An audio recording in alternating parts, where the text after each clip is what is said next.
What up, everybody? It's Dad Kelly back again, or in this case, Dungeon Master Kelly, as this will be the first video on the channel talking about my Dungeons and Dragons 5th edition homebrew creations, in which I will be doing homebrew creations of everything from spells, magic items, common items, classes, races, subclasses, campaign settings, one-shot adventures, and hopefully one day a full adventure book. And so, along with monsters, like I said, pretty much the whole gamut of what you can experience in 5e, I will try and make homebrew content for. So, I'll be able to look forward to that. Another thing to note with this series is that I will be publishing everything in this series that I create, all this homebrew content, on the Dungeon Masters Guild, either for free or pay what you want. And to stay updated on when those go live on Dungeon Masters Guild, follow me on either Twitter or Instagram, and I will post the link to the homebrew content when it is up and live on dungeonmastersguild.com.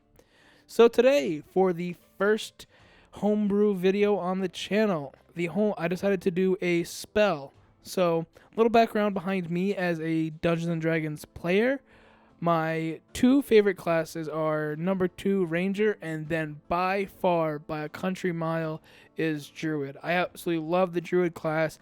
I love its lore. I love how diverse it is. The fact that it can be that it's a full cast roll at the same time, having both healing, combat, and utility roles. It's just something that I think is really easy to write and roleplay characters around, as well as build a competent character in and out of combat in terms of actual gameplay. The thing that I felt like the class was missing, though, in my personal opinion, was a sort of signature spell. Now, when I play a druid, I tend to really very much enjoy spamming Moonbeam. It's a spell that I think is incredibly great, but at least to my knowledge, the druids don't have a spell like, the Hunter's Mark for Rangers, Eldritch Blast for Warlock, the Fireball for Wizards, the Healing Words / Cure Wounds of Clerics. They don't have, the Bards, Vicious Mockery. There's no signature spell they have, and to some people think that's a good thing. The class has a super wide amount of utility, and I think that's a very good thing about it. And so maybe having a signature spell is a result of that, but I kind of wanted to have a signature spell. And then my only other problem with the Druid class is that maybe it's just my playstyle, but I tend to feel that Circle of the Moon is just way too tempting over all the other subclasses, whether it be Circle of Spores, Circle of Land, Circle of Dreams. They all just feel like you don't get any use out of Wild Shape. It's one of the class's most unique abilities, and it really feels like only one subclass gets to take full advantage of it. And so the cantrip that I came up with today was sort of to help solve that solution. And in addition, it will not just be a druid spell, it will be a ranger spell as well. So 2 classes can learn this cantrip. And the cantrip is called Chimera Phantasm. And so this is obviously a cantrip, and it requires both verbal, somatic, and material components. Those material components being the body part of the beast you wish to transmute onto you, and yes, it is a transmutation spell. So, what does this cantrip do? One part of the caster's physical form, up to the caster's choosing, transforms into that of a beast in which the caster has seen before. While the transformation is in effect, the caster gains any abilities associated with the transformed body part. Keen smell, trampling charge, mimicry, pounce, etc. Can be cast to force the change onto another creature who must succeed a charisma saving throw to avoid the effect. This cantrip I also have scaling, because I like cantrips that do that. I think it makes them really diverse, and it really helps show the character's growth. It's something I really appreciate. And so the way that this one scales is for each additional level the spell is cast at double the duration, and the duration is 1 minute, casting time being 1 action. For every 3 levels higher the spell is cast, you get to change an additional body part. You get to change 2 different body parts. So, get a little insight into the spell. Obviously, if you don't know, the scientific definition of a chimera is essentially a single organism that's made up of cells from 2 or more individuals. That is, contains 2 sets of DNA with a code to make 2 separate organisms. And then in D&D terms, a chimera, the beast of a chimera is a vile combination of goat, lion, dragon, and features the heads of all three creatures. Chimera, then, in normal fantasy terms, is typically a beast with the head of multiple animals. It's so like a bit closer to the scientific definition.